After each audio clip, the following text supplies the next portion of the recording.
I'm Matthew Kelly, and welcome back to Radical and Relevant, where each day we explore the genius of the gospel. And what a privilege it is. Today's reading is from the Gospel of Luke, chapter 10, verses 21 through 24. In that same hour, Jesus rejoiced in the Holy Spirit and said, I thank thee, Father, Lord of heaven and earth, for thou hast hidden these things from the wise and understanding and revealed them to babes. Yes, Father, for such was your gracious will. All things have been delivered to me by my Father, and no one knows who the Son is except the Father, and who the Father is except the Son, and anyone to whom the Son chooses to reveal him. Then turning to his disciples, he said privately, Blessed are the eyes which see what you see.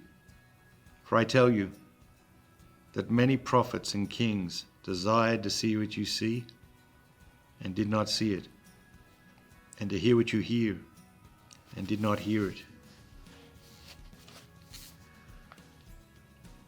I said at the beginning of the video, we have this time each day to reflect on the gospel, and what a privilege it is. And that privilege is what Jesus is talking about here today. Blessed are the eyes which see what you see. He's saying to his disciples, guys, for thousands of years, people have been waiting for the Messiah. Blessed are your eyes. You see what you see, for I tell you that many prophets and kings desired to see what you see and did not see it, and hear what you hear and did not hear it. And they didn't even imagine what was possible. Like, forget the Eucharist, forget the church. They couldn't have even imagined that. The forgiveness of sins, confession, the life of the church. Those kings, those prophets, all they knew was like, okay, there's a Messiah coming. They didn't even know that much about him. And the level to which God exceeded their expectations is unimaginable. And so Jesus is turning to his disciples and saying, blessed are you.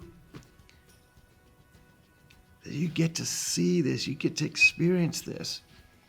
And how much more is that true for us, To receive the Eucharist, Jesus Christ, body, blood, soul, and divinity.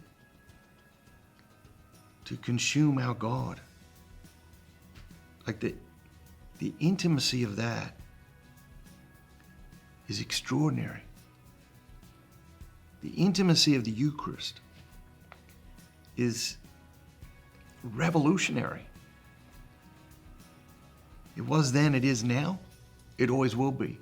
Because if you study history, and if you study world religions, every tribe, every nation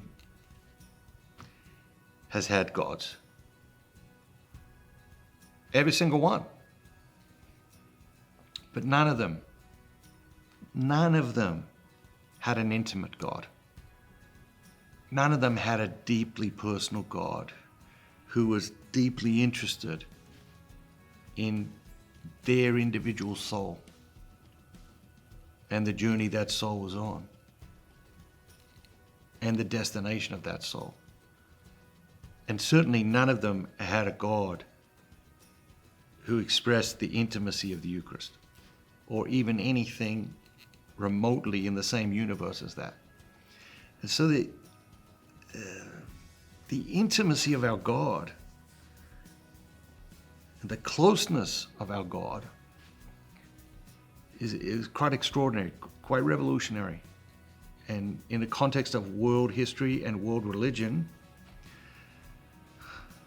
the overwhelming majority, like 99% of gods that people have worshipped, have been impersonal and distant.